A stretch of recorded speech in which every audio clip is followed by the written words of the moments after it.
সেনাবাহিনীর পাল্টা বক্তব্যে চমক, হাসনাত আব্দুল্লাহর দাবি মিথ্যা। হাসনাত আব্দুল্লাহর বক্তব্য অত্যন্ত হাস্যকর ও অপরিপক্ক গল্পের সম্ভার বলে জানিয়েছেন সেনা সদর। শনিবার নেত্র নিউজকে দেয়া সেনা সদরের এক বিবৃতিতে স্বীকার করে নেওয়া হয়েছে যে সেনানিবাসে সেনা প্রধান ওয়াকারুজ্জামানের সঙ্গে 11ই মার্চ বৈঠকটি হয়েছিল। তবে বিবৃতিতে হাসনাতকে ডেকে নিয়ে যাওয়া এবং আওয়ামী লীগ পুনর্বাসনের বিষয়ে প্রস্তাব বা চাপ প্রয়োগের অভিযোগ অস্বীকার করা হয়েছে। বরং হাসনাত আব্দুল্লাহ ও তার দলকে আরেক মুখ্য সমন্বয়ক সার্জিস আলমের আগ্রহে ওই বৈঠক হয়েছিল বলেই ওই বিবৃতিতে উল্লেখ করা হয়। আওয়ামী লীগের নতুন রূপে পুনর্বাসনের বিষয়ে সেনানিবাসে ভারতের পরিকল্পনা উপস্থাপন করা হয়েছে। হাসনাত আব্দুল্লাহর এমন ফেসবুক পোস্টে বাংলাদেশের রাজনৈতিক অঙ্গনে তুমুল আলোচনার সৃষ্টি হয়। হাসনাত আব্দুল্লাহ দাবি করেন, আওয়ামী লীগ সরকারের সাবেক মন্ত্রী সাবের হোসেন চৌধুরী, জাতীয় সংসদের সাবেক স্পিকার শিরিন শারমিন ও ঢাকার মেয়র শেখ ফজলে নূর তাপসকে সামনে রেখে রিফাইন্ড আওয়ামী লীগ নামে নতুন একটি ষড়যন্ত্র নিয়ে আসার পরিকল্পনা চলছে। তিনি বলেন, সেনানিবাস থেকে 11ই মার্চ দুপুর 2:30 এক বৈঠকে তাদের এই নতুন আওয়ামী লীগকে মেনে নিতে সমঝোতা ও সংসদের আসন ভাগাভাগির প্রস্তাব দেওয়া হয়। এরই প্রেক্ষিতে নেত্র নিউজকে একজন মুখপাত্রের মাধ্যমে বিবৃতি দেয় সেনা সদর। ওই বিবৃতিতে হাসনাত আব্দুল্লাহর পোস্টকে সম্পূর্ণ রাজনৈতিক স্ট্যান্ডবাজি বই, অন্য কোনো কিছু নয় বলে উল্লেখ করা হয়েছে। এছাড়া এই ছাত্রনেতার বক্তব্যকে অত্যন্ত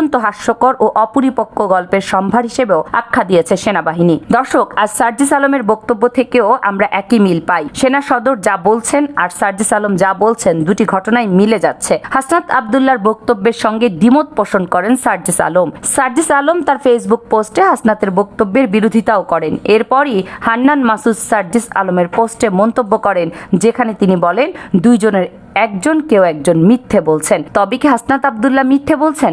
মিথ্যে বলেই বা লাভ কি তার? নাকি হাসনাত আব্দুল্লাহ বুঝতে ভুল করেছেন? কেননা জুলাই অভ্যুত্থানের সময় থেকে এখন পর্যন্ত আমরা সেনাপ্রধান ওয়াকারুজ্জামানকে কোনো রকম অসহযোগী কোনো কাজ করতে বা ছাত্রদের বিপক্ষে যেতে কিংবা আমজনতার বিপক্ষে যেতে দেখিনি। তাই এই ঘটনা মেনে নিতে সবারই কষ্ট হয়েছে। দর্শক, আপনারা কার বক্তব্যকে সঠিক বলে মনে করছেন বা কাকে সমর্থন করছেন তা কমেন্টস করে জানাতে পারেন। এদিকে বাংলাদেশ সেনাবাহিনী সব সময় জুলাই আন্দোলনে আহতদের পাশে থাকবে বলে জানিয়েছেন সেনাপ্রধান জেনারেল ওয়াকারুজ্জামান। তিনি জুলাই আন্দোলনে আহতদের মনোবল না হারানোর পরামর্শ দেন।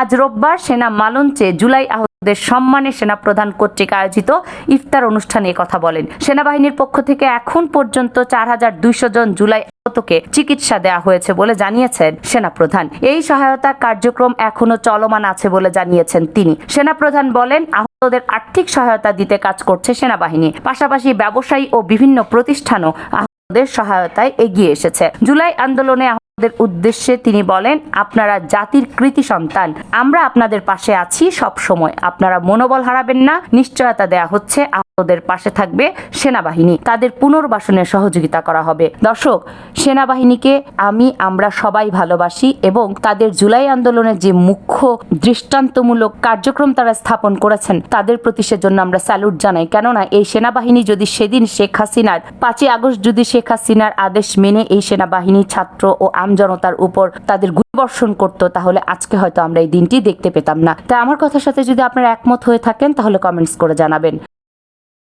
কামরুন নাহার রাখি, KNR মিডিয়া।